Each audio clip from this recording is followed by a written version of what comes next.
Bonjour à tous et bienvenue sur le podcast des établissements médico-sociaux, le podcast qui met en lumière le travail formidable réalisé par les acteurs du secteur. Je m'appelle Arnaud Chevalier et après avoir été directeur d'EHPAD pendant 8 ans, j'aide les établissements de santé à adopter les meilleures innovations pour simplifier et améliorer leur quotidien. J'ai créé ce podcast pour partager les belles expériences portées par des gens passionnés. Avant de commencer, si vous appréciez ce podcast, vous pouvez vous abonner pour ne rater aucun épisode et encore mieux, mettre une note 5 étoiles sur Apple Podcast et le partager à vos collègues. Sur ce, bon épisode. Bonjour à tous, aujourd'hui je discute avec Pascal Ségaud qui est le directeur de l'EHPAD Hostal du Lac dans l'Hérault, qui est bien connu sur les réseaux sociaux pour avoir communiqué récemment sur un projet de salle de bal. Donc tu recherches des financements. On voit semaine après semaine sur les réseaux, alors moi je passe surtout par LinkedIn où on te voit bien habillé, tu danses avec les résidentes. Il y a tout un projet autour de ça qui a l'air super. Avant d'en parler, est-ce que tu peux te présenter et nous dire pourquoi tu travailles en EHPAD? Avec plaisir. Alors, je travaille dans le médico-social déjà depuis 25 ans. J'ai fait une formation initiale d'éducateur spécialisé et dans un établissement qui était une maison d'enfants à caractère social et un ITEP, Institut thérapeutique, éducatif et pédagogique, qui accueillait des jeunes en difficulté sociale. Et dans cet établissement, assez rapidement, j'ai eu la chance de devenir chef de service puis directeur de la structure, plus précisément directeur technique de l'annexe. J'avais un directeur au-dessus de moi qui déjà m'a fait confiance et m'avait confié les clés de cet établissement. Je suis resté 10 ans dans cette structure. À ce moment-là, c'était une structure qui était située en Lorraine, alors qu'on l'entend mon accent, je ne suis pas vraiment lorrain quand même. J'avais passé le concours d'EduxP en Lorraine et j'ai aussi de la famille, ma famille paternelle en Lorraine. Et à ce moment-là, ma grand-mère avait été admise en EHPAD. Et donc, j'allais la voir dans cette EHPAD. Et je n'étais pas totalement satisfait de la façon dont elle était accompagnée. Je trouvais que ça manquait de stimulation, je trouvais que les gens restaient un peu trop polis. J'avais été choqué par certaines choses, dont le fait que certains résidents perdaient vite leurs cheveux. Ça avait été le cas de ma grand-mère. Et donc, à ce moment-là, je me suis dit, bon, ben, ils ne sortent pas assez, ou voilà, il y a quelque chose qui me surprend, qu'on fait dans cette dégradation assez rapide de son état général. Je me suis rendu compte que cet EHPAD faisait ce qu'il pouvait. Hein. C'était un EHPAD bien traitant, on ne peut pas dire le contraire, mais ils étaient en difficulté. Visiblement, il manquait de moyens, comme dans les EHPAD, hein, on le sait à l'heure actuelle. Et donc, suite à ça, je m'étais dit, allez, un jour, j'irai travailler en EHPAD, je serai directeur d'EHPAD pour tenter de proposer un accompagnement aux personnes. Entre-temps, je suis allé travailler dans un établissement qui accueille des enfants polyhandicapés. J'y suis resté pendant 8 ans et j'ai été ensuite directeur adjoint du pôle de compétences et de prestations externalisées de l'Hérault, ce que l'on appelle les PCPE, pour une association qui s'appelle l'association Adage, qui est une grosse association montpelliéraine qui travaille sur tout le département de l'Hérault. Et dans cette association, il y avait un EHPAD, pour le coup.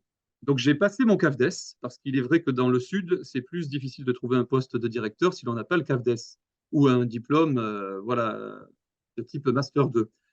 Contrairement au poste que j'avais en Lorraine, je l'avais eu grâce à une licence en gestion des ressources humaines. Uniquement, ça m'avait permis de l'occuper.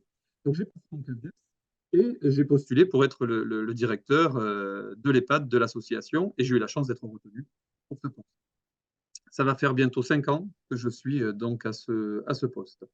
J'ai pris ce poste avec beaucoup d'enthousiasme hein, parce que j'avais toujours en tête cette situation de ma grand-mère. Pour le coup, je me suis dit, allez, on va voir comment est-ce que l'on peut faire différemment avec des moyens qui sont les moyens d'un EHPAD, on le sait, assez restreints, avec des taux d'encadrement qui sont très faibles, notamment pour les équipes soignantes. Je vais vous donner un exemple. Là, on est samedi matin. Je suis en poste le samedi matin, ça surprend plus grand monde dans l'établissement, mais ça peut surprendre peut-être les personnes qui nous Faudra que tu écoutent. nous l'expliques quand même, ce plan-là. Ah ouais, ça, je vais vous l'expliquer pour le coup. Et ça s'impose aux cadres avec lesquels je bosse, hein, quand même. Hein. Donc, il y a toujours des cadres présents chez nous tous les jours, par exemple. Mais ça, on va en discuter. Et donc, eh bien là, le samedi, dans cet établissement, le matin, pour 60 résidents, il y a 4 soignants. Qu'est-ce que c'est que cet encadrement, quoi? Moi, ça m'a choqué lorsque je suis arrivé dans l'établissement au début, d'autant plus que j'arrivais du monde du polyhandicap. où l'on avait quasiment le double d'encadrants pour des personnes qui ont les mêmes besoins, hein. C'est vrai que dans les EHPAD, on évalue les besoins des personnes en les gérants. Le terme, il n'est pas très joli, c'est-à-dire que l'on va déterminer leurs besoins en soins et leur niveau d'autonomie sur une grille qui comprend 6 niveaux, pardon, et on a beaucoup de résidents qui sont en GIR 1 et en GIR 2, c'est-à-dire qui sont très démunis et qu'il faut accompagner dans tous les actes de la vie quotidienne. Quand on travaille avec des personnes polyhandicapées, là où j'étais avant, on avait ce même niveau de dépendance, c'est-à-dire des personnes, si on les avait girées, qui auraient été en GIR 1, 2, peut-être 3. Eh bien, pour ce niveau de dépendance-là, on a le double d'encadrement dans ces structures. Ce n'était pas le cas. Et ce n'est d'ailleurs toujours pas le cas, d'ailleurs, hein, dans l'EHPAD où je bosse, et ce n'est pas le cas dans tous les EHPAD. D'ailleurs, les EHPAD sont les parents pauvres du médico-social. On a en moyenne 40% de budget en moins que les autres structures. Et ça, je peux l'affirmer parce que j'ai eu les comptes administratifs des autres structures qui ont des personnes accueillies qui ont des besoins en soins similaires. Des foyers d'accueil médicalisés, par exemple, on appelle ça des EAM aujourd'hui, ou des maisons d'accueil spécialisées, par exemple. Donc, eh ben, il faut faire bien avec peu, hein. C'est ce dont on se rend compte lorsque l'on arrive en EHPAD. Lorsque l'on est directeur aussi, on est garant du bon accompagnement global des personnes accueillies. On a des valeurs que l'on souhaite mettre en œuvre. Sinon, on ne fait pas directeur, hein. Si on n'a pas de projet pour les personnes que l'on accompagne, on ne fait pas directeur. Ça ne sert à rien. Il faut que les gens ils restent chez eux, pour le coup. Si l'idée, en dirigeant un EHPAD, c'est de faire uniquement de la gestion administrative, de la compta, ou encore pire, des bénéfices, hein, voilà, encore pire, eh ben, vous vous êtes trompé de voie, messieurs, mesdames. Surtout, n'y allez pas. Il faut, pour être directeur d'une structure, que ce soit un EHPAD, un IME ou un ITEP, avoir un projet pour les personnes que l'on accompagne. C'est intéressant d'ailleurs de le dire parce que s'il y a des directeurs qui écoutent, ils devraient spontanément avoir en tête un projet pour les personnes dont ils sont responsables. Si j'étais directeur d'IME, je me dirais, tiens, je vais tenter d'externaliser les classes de mon IME pour que l'inclusion de mon public soit totale, par exemple. Et bien moi, en tant que directeur d'EHPAD, j'ai des projets, je veux désanitariser les EHPAD, l'EHPAD dont je suis responsable pour le coup, mais j'espère que ça permet à d'autres collègues d'avoir des idées, hein, ce que l'on met en place à l'heure actuelle, et on va en discuter. Je veux que l'EHPAD soit réellement le domicile, pas que sur le papier, pas que dans le contrat d'accueil, pour le coup, mais que réellement les personnes puissent mettre leurs meubles, que réellement les personnes puissent venir avec leur animal domestique, par exemple, que les personnes puissent avoir autant d'échanges et d'interactions que lorsqu'ils étaient chez eux. L'idée, c'est que l'EHPAD, ce soit comme avant, ou tout autant qu'avant, peut-être même mieux qu'avant. Et c'est possible, parce que les personnes qui sont à domicile, qui sont en difficulté, parce qu'elles sont dépendantes, parce qu'elles sont trépagées, par exemple, ou parce qu'elles sont isolées, elles viennent en EHPAD parce qu'elles n'ont pas la possibilité souvent de faire autrement. Et à ce moment-là, on peut proposer, nous, une offre de service qui est, à certains moments, même mieux que les personnes vivaient à domicile. Donc, c'est notre objectif dans cet établissement. Et ce projet de désanitarisation de la structure vise à créer une ambiance tout compte fait domestique, de maison, dans l'établissement. Et conséquemment, on va rendre l'établissement plus attractif pour avoir le personnel que les résidents méritent. Ça passe par là, pour le coup. La meilleure façon, d'ailleurs, de rendre une structure attractive, hein, selon moi, c'est de permettre aux salariés des EHPAD d'être bien au travail. Ça passe par la qualité de vie au travail. On appelle ça maintenant la QVCT, je crois, la condition de travail. Ça passe par là. Lorsque l'on a une QVT attractive, soutenante, qui considère que chaque salarié a un projet professionnel, qui considère que chaque salarié vient travailler ici avec ses valeurs, qui considère aussi que chaque salarié doit avoir suffisamment de latitude dans l'exercice de son travail pour être bien, à partir de là, on commence à devenir attractif. On entend souvent parler de la rémunération des salariés, d'ailleurs. Il y a eu le Ségur de la santé qui a revalorisé, hein, tout d'abord les salariés des EHPAD et ensuite les salariés des autres structures médico-sociales. Mais quand on fait un peu de management, on sait que la motivation relative à l'augmentation du salaire dure en moyenne 3 mois, pas plus. Exact. C'est-à-dire que très rapidement, on se rend compte, on a le sentiment, pardon, que l'on est payé pour le travail que l'on fait. Donc, augmenter les salaires bien entendu, c'est essentiel, hein. Il faut le faire, il faut que les gens soient bien payés. Et ils ne sont pas suffisamment bien payés à l'heure Oui, parce qu'on actuelle. part de très bas, en fait. On parle très bas, on fait même des rattrapages à l'heure actuelle sur nos conventions qui, il y a 20 ans, étaient avantageuses, hein. Ce n'est plus le cas à l'heure actuelle. Donc, on part en effet de très bas. On a des salariés, des soignants, hein, qui ont des 1250, 1350 euros par mois, pour le coup, avec également beaucoup de temps partiel, parce que l'on a beaucoup de jeunes mamans dans notre secteur qui ont besoin d'avoir, par exemple, leur mercredi de libre et ainsi de suite pour pouvoir s'occuper de leurs enfants. Donc, en effet, on part de très bas. Donc, il faut augmenter les salaires, mais ce n'est pas tout. Ça ne marche pas, en fait, si l'on ne fait que ça. Sinon, bah, ce serait, j'ai envie de vous dire, presque facile. Il faut mettre de la qualité de vie au travail. Et la qualité de vie au travail, ça passe par donc, un bon climat social. Hein. Là aussi, ça veut rien dire, hein. Quand je le dis comme ça, il faudrait que j'aille un peu plus dans le détail. Ça passe par de la régulation, donc régulièrement des relations entre les salariés. Ça passe par la mise en place de fiches de fonction, par un projet managérial le projet managérial, c'est l'équipe de direction qui se rencontre et qui se met d'accord sur la façon dont il va accompagner le personnel. Et je dis bien accompagner le personnel. Dans ce projet managérial-là, par exemple, on se dit que l'on va être présent tous les jours dans la structure. C'est pour ça qu'il y a des cadres chez nous le samedi et le dimanche, de façon à ce que les professionnels, ils ont une difficulté aussi, il y a une difficulté au niveau de l'organisation, soit le cadre trouve une solution, soit le cadre compense la difficulté. Dans l'équipe d'encadrement de l'EHPAD, on va nous-mêmes faire des accompagnements ou des toilettes lorsqu'il manque du personnel, par exemple. Et donc, on a mis en place comme ça un roulement de façon à assurer une présence tous les week-ends. Dans ce projet managérial-là aussi, par exemple, on va se dire, eh bien, tous les salariés qui demandent des congés ou des récupérations euh, dans un délai de 15 jours, je ne sais plus si c'est 15 jours ou une semaine d'ailleurs que l'on a fixé, mais dans un délai prévu, on l'accepte de fait. C'est-à-dire que c'est à nous de nous débrouiller avec ce délai-là pour trouver un remplaçant. Mais on a estimé que ce délai-là était suffisant pour trouver un remplaçant. Ainsi, un professionnel peut facilement planifier, par exemple, ses vacances sans avoir à attendre la réponse de son cadre qui, des fois, va mettre plusieurs semaines, voire Milan. plusieurs mois. Pardon? Milan, j'allais dire Milan. Non, mais Oui, c'est ça. c'est intéressant parce que de toute façon, en plus, ça me fait penser, gérer un remplacement dans l'urgence, en fait, Oui, c'est le quotidien. Parce que si oui, tu l'acceptes pas et que tu as un arrêt maladie par-dessus, bah en vrai, oui, c'est la même histoire. Donc oui, autant accepter 15 jours à l'avance pour avoir 15 jours de plus pour se retourner. Et c'est super exactement. malin. Exactement, exactement. Et ça nous laisse à tous, pour le coup, le temps de nous organiser. Alors, on a quand même des remplacements au pied levé, hein. Bah oui. La situation la pire, quand on est d'astreinte, ça m'est arrivé 4 fois, pas la semaine dernière, mais la semaine précédente. Cette semaine, ça ne m'est pas arrivé du tout. Coup de bol. C'est l'appel à 6 heures du matin du collègue qui ne peut pas venir travailler parce que ben, il est malade ou il a un souci. Ce sont des choses qui Ouais. arrivent, bien entendu. Voilà, je le conçois tout à fait. Et donc, à ce moment-là, eh ben, on a très peu de temps, hein, en moyenne une demi-heure, une heure, pour trouver quelqu'un pour remplacer ce collègue-là, pour que les collègues qui sont en poste ne soient pas en sous-effectif. Il n'y a rien de pire qu'un sous-effectif, en EHPAD notamment, parce que l'effectif est déjà restreint. Un sous-effectif sur du long cours fatigue les équipes, est à l'origine d'accidents du travail aussi, parce que les gens vont se faire mal au dos, vont se fatiguer et ainsi de suite. Et surtout, ça pourrit l'ambiance, le sous-effectif, parce que l'on va des fois en vouloir à la collègue qui ne sera pas présente, pour le coup.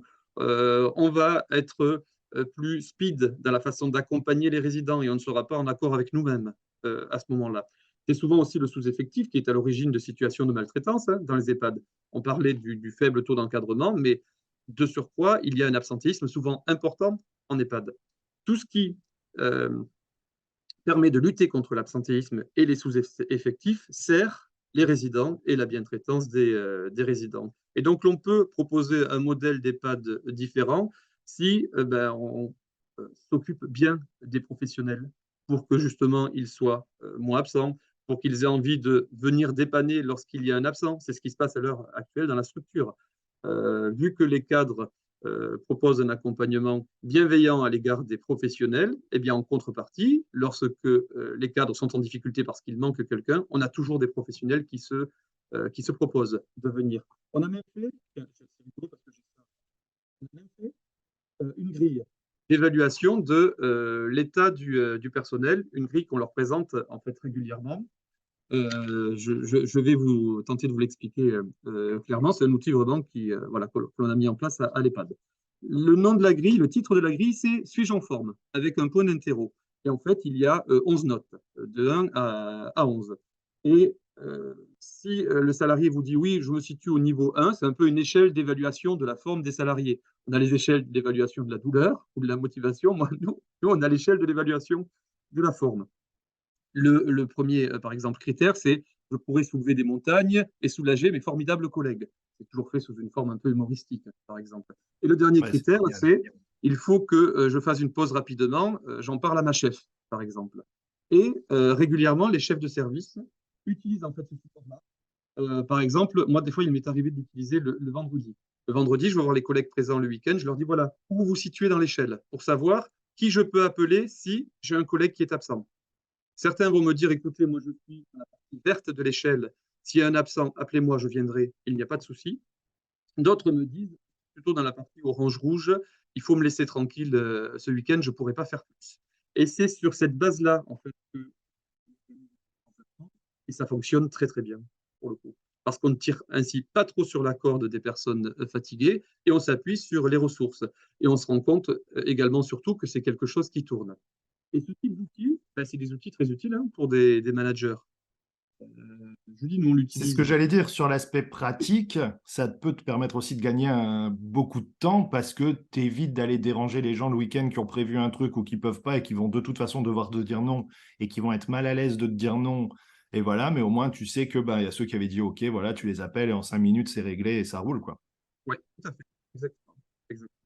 Utilise réellement, pour le coup, la gestion de l'équipe, voilà, au sens large. C'est sympa aussi parce que ça induit une relation sympathique avec chaque professionnel parce que chacun va nous dire très sincèrement non, là je suis cuit, laissez-moi tranquille, ou oui, je peux venir. Et lorsque l'on sent qu'une salariée, parce qu'elle est dans l'établissement par exemple depuis peu, a du mal à nous dire qu'elle est fatiguée, généralement on le sent, on le perçoit, ou d'autres collègues vont venir nous voir en nous disant non, non, en fait elle est Elle fatiguée, elle ose pas vous a le dit dire, ouais. oui parce qu'elle voilà, elle vient d'arriver, elle ne sait pas encore vous dire non pour le coup. Mais en fait, non, vraiment laissez-la tranquille et ne la sollicitez pas. Et pour le coup, pour faire le lien entre le bien-être des salariés et le bien-être des résidents, chaque salarié dans l'établissement a la possibilité d'animer une activité que l'on nomme médico-éducative auprès des résidents sur son temps de travail, bien entendu, et ces activités sont organisées une fois tous les 15 jours. C'est intéressant parce que des soignants qui font principalement du soin, à ce moment-là, font autre chose. Alors donc on a donc ainsi donc un planning d'activité qui se rajoute au planning de l'animation et qui permet aux résidents d'avoir très régulièrement beaucoup d'activités au sein de la structure. On a des activités tous les jours, hein, du lundi au vendredi. C'est essentiel parce que c'est ce qui crée pardon, le lien social entre les résidents. C'est ce qui permet de lutter contre le sentiment pénible d'isolement. Et puis, ça stimule hein, sur un plan cognitif, sur un plan moteur, sur un plan relationnel. Voilà, le planning d'activité, il doit être bien conçu, il doit être essentiel. Et ben moi, en tant que directeur, je n'ai pas envie non plus de faire que de la gestion, de rester que dans mon bureau. Donc, j'ai aussi mon activité extra-professionnelle au sein de l'établissement. Quand je suis d'astreinte, j'anime un thé dansant. Et c'est comme ça, en fait, que la chose a démarré. Je demande donc au cadre de l'établissement également, lorsqu'ils sont là le week-end, d'être vraiment avec les résidents.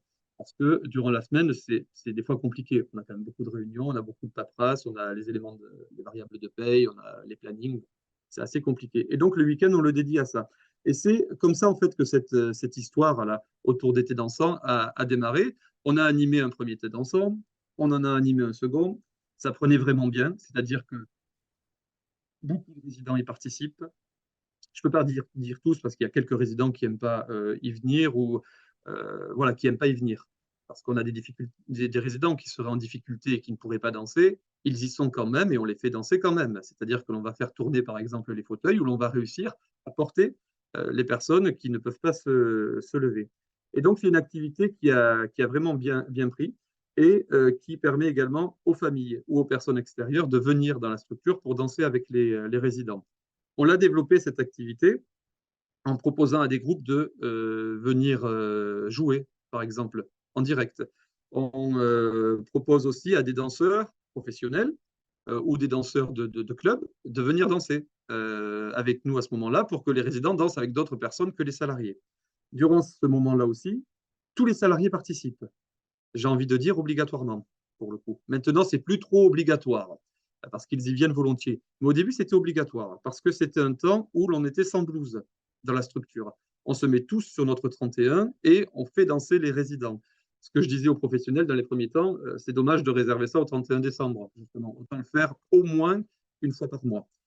Pour le coup, aujourd'hui, c'est institutionnalisé, c'est-à-dire que tous les mois, il y a un thé dansant qui est organisé et plein d'autres activités hein, tout aussi sympathiques, mais c'est vraiment le thé dansant une activité phare. Et il y a eu, entre-temps, il y a 2 ans, l'appel à projet tiers-lieu pour ouvrir les EHPAD en fait, sur leur environnement.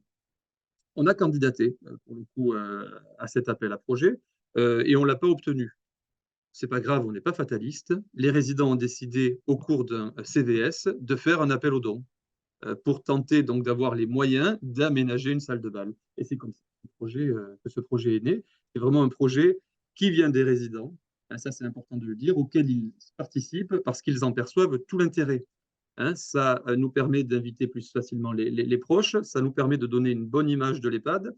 Durant ces moments-là, les résidents, on les met aussi sur leur 31. On a la chance d'avoir des salariés qui savent maquiller, qui savent coiffer les résidents. Vous voyez, donc voilà, on a quelque chose qui prend bien parce que dans ces moments-là, tout le monde est beau et on n'a absolument pas le sentiment, pour le coup, d'être dans une structure médico-sociale. On est voilà, dans une salle de bal et on fait le bal à papa du dimanche, même si ce n'est pas forcément que les dimanches. Non, c'est pardon, c'est vraiment génial en fait. Et c'est vrai que ça coche toutes les cases. À la fois, il y a la question de tiers-lieu, mais c'est surtout la notion d'estime de soi, de participer à la vie d'un établissement, l'ouverture. Le fait aussi que bah, du coup, les équipes retirent la blouse. C'est un sujet qui est d'actualité, et un peu aussi à la mode en fait, par rapport à plein d'approches. Et en même temps, ça a beaucoup de sens. Et là, ce qui est super intéressant, c'est qu'à partir d'un un projet, ça coche en fait énormément de cases et c'est tout bénef sur plein de sujets. Parce que du coup, tu en as parlé au début, mais c'est même sur l'aspect RH, tension RH, recrutement. Quand tu mets une offre d'emploi en disant, bah nous, plutôt que de venir faire le job, machin, entre guillemets, mal payé, comme d'habitude, avec un week-end sur deux, c'est, bah non, mais nous, en fait, c'est pas pareil. On s'éclate. Alors que je suis sûr que c'est la même fiche de poste, mais tellement amené et présenté d'une manière différente qu'en fait, ça change tout. Eh oui. Alors, Arnaud, tu te trompes, en fait, c'est pas la même fiche de poste. Sinon, ce Ouais. serait trop facile. Et non, c'est-à-dire que toutes nos fiches de poste sont personnalisées et chaque salarié a à l'intérieur de sa fiche de poste soit de son projet pro, soit justement l'activité extra-professionnelle qu'il souhaite mener dans la structure. Et ils ont aussi des responsabilités particulières que eux seuls ont dans la structure, hein, de façon à toujours mieux organiser le travail, de façon à savoir qui sont les interlocuteurs des uns ou des autres. Donc, c'est en cela que c'est un peu différent. Ça, c'est un gros travail que l'on a fait avec les délégués du personnel et c'est même la base de la qualité de vie au travail. Hein, des fiches de poste donc personnalisées, des plannings adaptés au rythme des salariés. Je m'explique. Chaque salarié ici détermine le jour où il ne travaillera jamais dans la semaine. C'est eux qui le déterminent et on le respecte. Et il y a des professionnels, par exemple, qui disent moi, je ne veux jamais bosser les mercredis parce que j'ai besoin de mon mercredi pour mes enfants. Mais à côté de ça, je ne peux pas réduire mon temps de travail, il faut que je reste à temps plein. Très bien. On a des professionnels qui vont dire moi, les mardis soirs, ce n'est pas possible, j'ai piscine. On en a d'autres qui vont nous dire moi, je préfère avoir le vendredi. Comme ça, lorsque je suis de week-end, j'ai un week-end de 3 jours, systématiquement. Et ça, on a pu le mettre en œuvre pour tous les professionnels de l'établissement, que ce soit les professionnels soignants, les agents de services hospitaliers, plutôt hôteliers parce que le terme hospitalier, j'aime pas trop, les animateurs, par exemple, tous les professionnels de l'établissement ont cette organisation-là qui est possible parce qu'en fait, toutes les demandes des salariés sont assez complémentaires, contrairement à ce que l'on peut imaginer au début. Lorsque l'on met en place en fait ce type de méthode, au début, on va se dire, aïe, tout le monde va demander le mercredi. Comment est-ce que l'on va faire? On va forcément, pour le coup, avoir des personnes frustrées.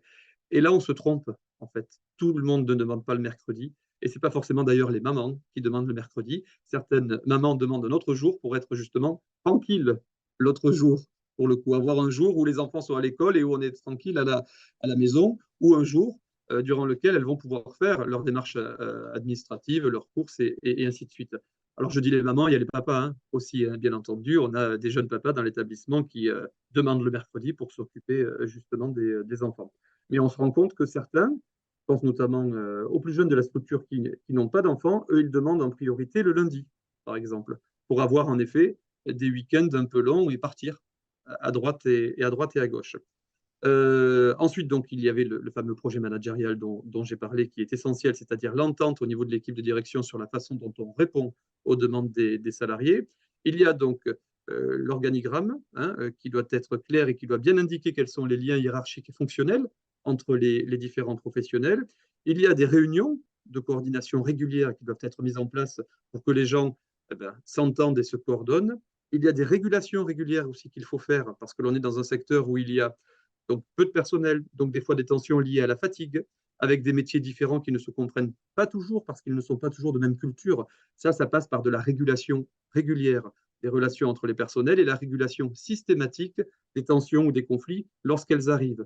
Mais là aussi, selon une méthodologie de régulation des conflits qui existe et qui chez nous est présentée à l'ensemble des salariés. Et il y a enfin un outil qui est un peu la cerise sur le gâteau chez nous, c'est ce que l'on appelle le passeport santé et bien-être, qui est en fait un document que j'arrive à faire financer par l'ARS tous les ans quand même depuis 2019. Hein, donc il faut savoir que l'ARS nous soutient bien dans toutes les démarches de qualité de vie au travail quand même. Hein. Donc c'est important de signaler et c'est important aussi de le dire pour que les autres directions osent justement demander des choses qui pourraient sembler être un peu originales. Je vais vous donner un exemple. Dans le passeport santé et bien-être, donc, on propose aux salariés de leur financer de l'ostéopathie. Donc ils ont des séances d'ostéopathie, des cours de sport donc, ils ont un cours de sport à l'extérieur tous les vendredis et un cours de pilates dans l'établissement tous les jeudis. Des soins énergétiques ou du reiki. Donc, c'est ça qui peut paraître un peu original. Néanmoins, c'est totalement validé et ça fait un bien fou au personnel qui ont envie d'y aller. Tous les personnels n'y vont pas, hein, bien entendu. Hein. Il y en a certains qui, pour le coup, n'adhèrent pas forcément à tel ou tel accompagnement ou ne peuvent pas forcément faire tel ou tel sport. Mais voilà, si déjà deux ou trois professionnels y vont, j'ai tout gagné parce que ces deux ou trois professionnels-là auront trouvé de la ressource durant ces temps-là. Toutes ces activités-là se font sur le temps de travail. Ça aussi, c'est important de le préciser. Et il faut savoir que la première année de la mise en œuvre de toute cette politique QVT, l'on a fait sur l'établissement 150 000 euros d'économie sur les CDD, la première année. Aujourd'hui, notre turnover, il est passé de 25,8% à en moyenne, on doit être à peu près à 6%.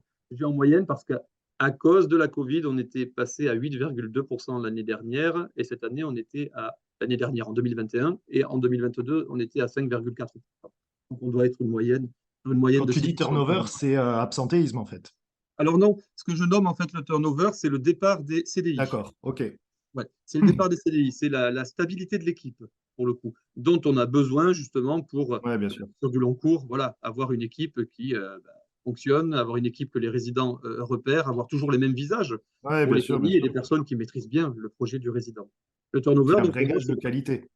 voilà, exactement. Pour moi, c'est vraiment le rapport entre les départs et les entrées en fait, des D'accord, ok. professionnels. C'est vraiment ça. Donc, on a une équipe qui tourne assez peu. On a quasiment toujours les mêmes professionnels chez nous.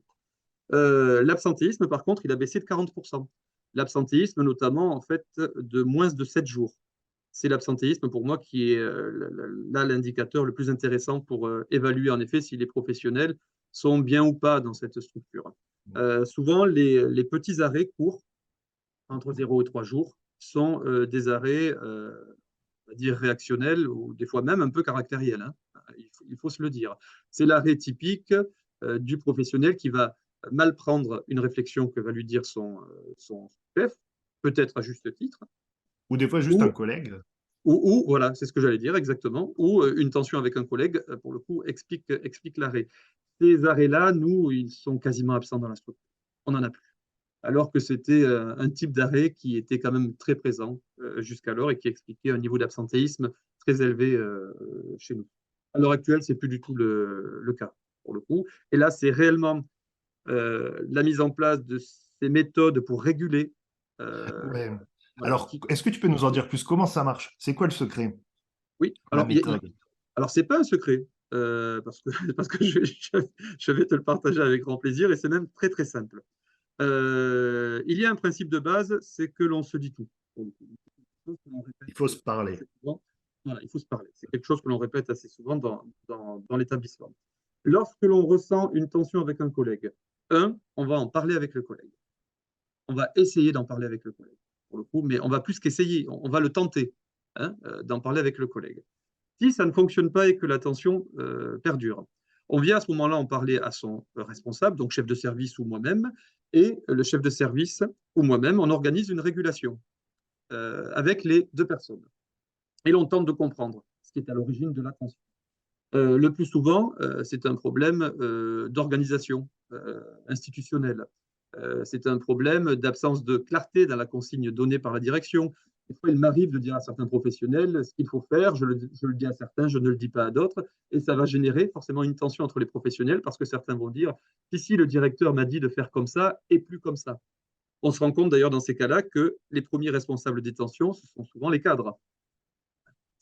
D'ailleurs, souvent, je dis à Ouais, l'équipe ouais. de cadre, prenez vos responsabilités lorsqu'il y a une tension liée à l'organisation. C'est qu'à notre niveau, on n'a pas su communiquer dans les temps. Souvent, ça s'excuse hein, quand même. Hein. C'est-à-dire qu'on est également surchargé, très pris, et des fois, les informations vont plus vite que vous. Voilà. Et souvent, c'est ce qui est à l'origine des tensions. Euh, Si, malgré notre régulation, et généralement, on arrive à réguler ces tensions, la tension perdure, ça signifie en fait qu'il y a un problème d'origine interpersonnelle entre les salariés. On a des salariés qui ne s'entendent pas, en fait, tout simplement. On a des salariés qui ne sont pas compatibles, très clairement. J'en ai qui s'entendent pas du tout, mais néanmoins, ils ont une obligation de cordialité entre eux, ils ont l'obligation de travailler ensemble. Lorsque l'on s'aperçoit donc que le problème est interpersonnel, à ce moment-là, je dis à l'équipe de direction, stop, on arrête. C'est plus nous qui nous en occupons. Je fais intervenir une psychologue du travail qui vise pour le coup à réguler la tension entre les deux personnes. Ça fonctionne. Ça fonctionne quasiment tout le temps. Lorsque néanmoins la situation se crispe parce que l'une des deux parties n'y met pas de la bonne volonté, hein, et il faut se le dire, cela arrive, à ce moment-là, je travaille avec cette personne-là sur une mobilité interne ou le départ de la personne de l'établissement. Parce que la base dans cette structure, c'est que nous nous entendions tous bien ou qu'à minima, nous bossions tous ensemble de façon cordiale, de façon à ce que les résidents ne ressentent pas des tensions, des conflits, voilà, des incompréhensions qui ne seraient absolument pas agréables pour eux. Hein. On en revient, c'est ce qui sert le climat social. Et, et sur ces aspects-là, le directeur doit prendre ses responsabilités et travailler avec la personne qui est à l'origine de la tension sur un autre projet professionnel, par exemple. Soit travailler sur une mobilité, on a la chance d'être dans une grosse association où l'on a la possibilité et la facilité d'ailleurs de faire des mobilités, soit travailler sur le départ de la personne. Hein, c'est tout à fait possible, ce n'est pas des moments très agréables, mais c'est tout à fait possible. Mais c'est l'équipe de direction, j'y reviens, qui en est responsable. Et donc, lorsqu'on applique cette méthode, un, vous parlez entre vous. Deux, si ça ne fonctionne pas, c'est le cadre qui régule. Trois, si c'est interpersonnel, c'est la psychologue du travail ou quelqu'un d'extérieur qui régule. Cette méthode, lorsqu'elle est connue par les professionnels, lorsqu'elle est bien intégrée, on n'a quasiment plus de conflits parce qu'ils savent justement qu'il y a une façon de les régler, les conflits. Et cette méthode, on la met en place de façon systématique à chaque fois qu'il y a une tension. La règle, là aussi, c'est de ne jamais laisser pourrir les tensions. Jamais. Et c'est quelque chose donc, qui fonctionne bien et qui sert le climat social, hein, totalement. Non, et qui change tout. Non, mais c'est génial. C'est génial parce que, autant j'allais te dire, ouais, mais moi, c'est un truc sur lequel je pense qu'on est tous en difficulté là-dessus. Quand tu as une équipe, deux personnes qui s'entendent pas, ok, la base, c'est de se parler. Sauf que parfois, les gens veulent pas se parler. Et Mmh. que s'ils se parlent, ils vont pas se parler, ils vont hurler. Et tu te Oui. retrouves entre les deux et ça devient ingérable. Mais c'est vrai que du coup, passer la main, avoir un relais extérieur, Mmh. c'est pertinent. Et c'est vrai qu'il faut aussi à un moment pas avoir peur de se dire que ben, on n'est pas le CDI, c'est pas un mariage à vie. Et à un Mmh. moment, il faut se dire, bah ok, peut-être que maintenant il est temps de passer à autre chose et il faut pas en avoir peur et qu'au contraire, même pour la personne, ça peut être très bien, quoi. Oui, tout à fait. Oui, parce que la personne elle-même n'est pas bien, hein, généralement, lorsqu'elle est dans cette situation-là. En tout cas, la cordialité entre les collègues, ça, c'est non négociable, hein. Des gens qui se parlent mal, moi, je l'entends généralement une fois, je ne l'entends pas deux, hein. C'est absolument pas négociable si ça se répète malgré tout ce que l'on a mis en place, hein, c'est-à-dire qu'on a une obligation de moyens à ce niveau-là, mais pas de résultat. Moi, je mets tous les moyens en œuvre pour que ça marche. Si malgré ça, ça ne marche pas, ben ensuite, on est sur du disciplinaire avec les personnes. On ne peut pas rester avec, voilà, avec des conflits comme ça continus et une ambiance tout compte fait pourrie dans une structure. Ça ne sert pas l'intérêt des résidents et on est tous là pour les résidents. Donc si ça, on n'arrive pas à l'entendre, ben, on n'a plus sa place dans cet EHPAD. Vous voyez? Bah, c'est sûr qu'à un moment, ça veut dire qu'il y a une problématique dans la dimension bienveillance. Tu vois, si tu Exactement, t'entends pas avec ton collègue et que ça se ressent et qu'il y a une tension, bien sûr. c'est pas terrible. Je Tout reviens à fait. sur un truc que tu as dit au tout début. Tu parlais d'un EHPAD pour quelqu'un de ta famille et tu disais Oui. l'équipe, elle est trop polie. Bizarre, hein. Trop Parce que c'est poli? bien d'être poli. Ah non, j'ai pas dit ça. J'ai dit ça? Trop poli? Trop poli. Non, non, elle était trop au lit. Ah, poli.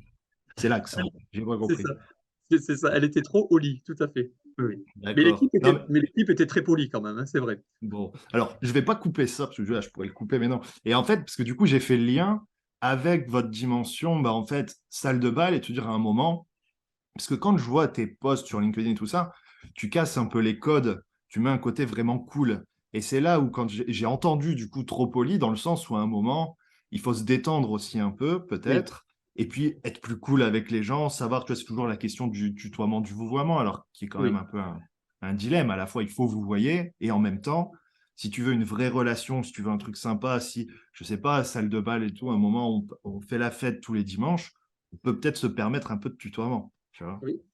C'est intéressant d'en Compliqué, parler. trop poli. Alors, chez nous, la règle, elle est simple. C'est les résidents qui choisissent. Et beaucoup de résidents souhaitent qu'on les tutoie, pour le coup. Mais c'est les résidents qui choisissent. Donc, c'est assez, donc, on fait du cas par cas, pour le coup. Ouais. C'est vrai que lorsque l'on est parfois comme ça dans du tutoiement spontané, ça peut arriver lorsque l'on a des résidents qui sont dans l'établissement depuis très longtemps. Régulièrement, je dis aux salariés, mais la personne est d'accord ou pas? Et le plus souvent, la personne est d'accord ou la personne l'a demandé. Hmm. Donc, c'est assez simple, en fait, je trouve, comme règle. C'est vrai que souvent, on se questionnait là-dessus avec la psychologue, avec l'équipe de direction sur qu'est-ce qu'on permet, qu'est-ce qu'on ne permet pas. Moi, lorsque je suis arrivé à l'EHPAD, au début, bah, c'était un peu nouveau pour moi, le monde des EHPAD. Donc, je partais du principe qu'il fallait dire vous systématiquement à tout le monde, parce que c'est ce que j'avais entendu, parce que c'est ce que j'avais Parce que appris. c'est la règle de base. C'est la règle de base. Et tout compte fait, je vais prendre l'exemple prendre l'exemple de Rose, tiens, qui est une résidente avec laquelle je suis sur une affiche en train de danser. Elle me dit tu, Rose, hein. Elle dit tu à tout le monde, et souvent elle demande à ce qu'on lui dise tu. Alors moi je ne le fais jamais au début, pour le coup, mais au bout d'un moment, quand ils insistent, ben, je le fais. Voilà. Moi, à mon niveau, j'ai pas le tutoiement facile. Euh, Paradoxalement, alors que l'on pourrait peut-être imaginer l'inverse, mais je suis un peu vieille France sur de nombreux aspects, eh bien, ce sont les résidents qui me décoincent, hein. Sur cette campagne de com, justement, on a proposé quelque chose d'assez décalé. À un certain moment, c'était presque culotté, on va le dire ainsi. Les résidents se sont régalés, pour le coup. On a fait valider, bien entendu, avec eux tous les slogans, toutes les photos. Et, voilà, il n'y a pas un jour où je n'ai pas encore aujourd'hui un retour positif sur cette campagne de com qui continue d'ailleurs, hein, de perdurer, et je continue à avoir des dons encore aujourd'hui. D'ailleurs, on a prévu d'autres actions phares jusqu'au mois de mai, parce qu'on se rend compte aussi que ce type de campagne en fait se font sur du long cours. Des personnes vont la voir une fois, deux fois, trois fois, et c'est peut-être au bout de la quatrième fois qu'ils vont donner. D'ailleurs, souvent, les grandes associations l'ont bien compris, hein, avec des affichages dans les villes. Je veux dire, quand on prend l'exemple de Personnage ou de la Croix-Rouge qui sont exemplaires sur cet aspect-là, je veux dire, en effet, on les voit tout le temps, on les voit partout. Et ce n'est pas pour rien, parce que quand on a à un moment donné la possibilité de donner, et ce n'est pas forcément qu'au mois de décembre, eh bien, on va penser pour le coup à cette affiche que l'on a vue, ou voilà, parce qu'on l'aura vue à plusieurs reprises. Donc, c'est la stratégie là, de communication que l'on tente de mettre en place pour continuer à avoir des dons, parce que ben, sans ces dons-là, on ne pourra pas créer notre salle de bal. Même si avec ce que l'on a touché là, à l'heure actuelle, je pense qu'on a légèrement dépassé les 10 000 euros. On a de quoi, pour le coup, bien commencer nos aménagements quand même, hein, parce que le budget global serait de 40 000 euros à peu près. Donc, on peut d'ores et déjà commencer.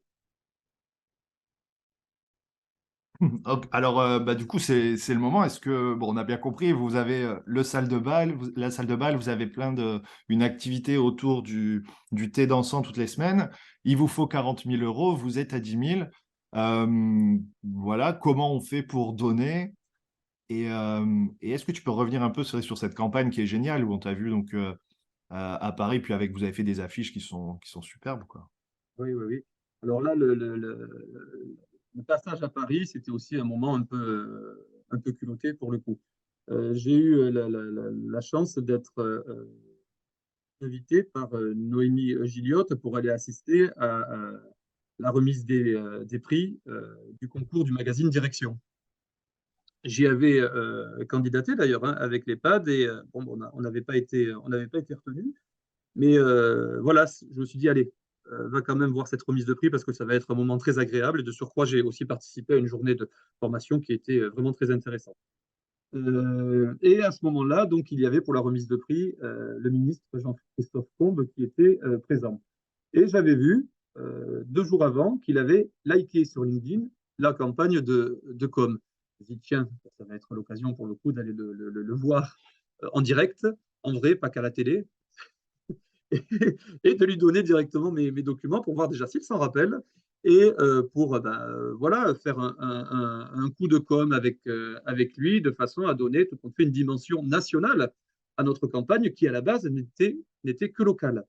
Hein. L'objectif initial de cette campagne, c'était d'avoir auprès de nos fournisseurs locaux et des partenaires de la ville du Crès, où est implanté l'EHPAD, voilà, un soutien uniquement de leur part. Et tout compte fait, ça a pris une dimension nationale grâce à ce petit passage à Paris qui a été très court, grâce à cette rencontre avec Jean-Christophe Combe. Et ensuite, donc, eh bien, il me restait quelques heures avant de prendre le train. J'ai fait le tour de Paris et j'ai décidé de distribuer des affiches dans Paris et de faire poser des Parisiens avec mes affiches pour renforcer cette dimension, pour le coup, nationale, volontairement devant la Tour Eiffel, devant Notre-Dame, devant l'Arc de Triomphe, voilà. Et un peu comme cela s'était passé d'ailleurs dans le film d'Amélie Poulain, hein, où il y a une scène où l'on promène le nain, hein, un peu partout à travers le monde.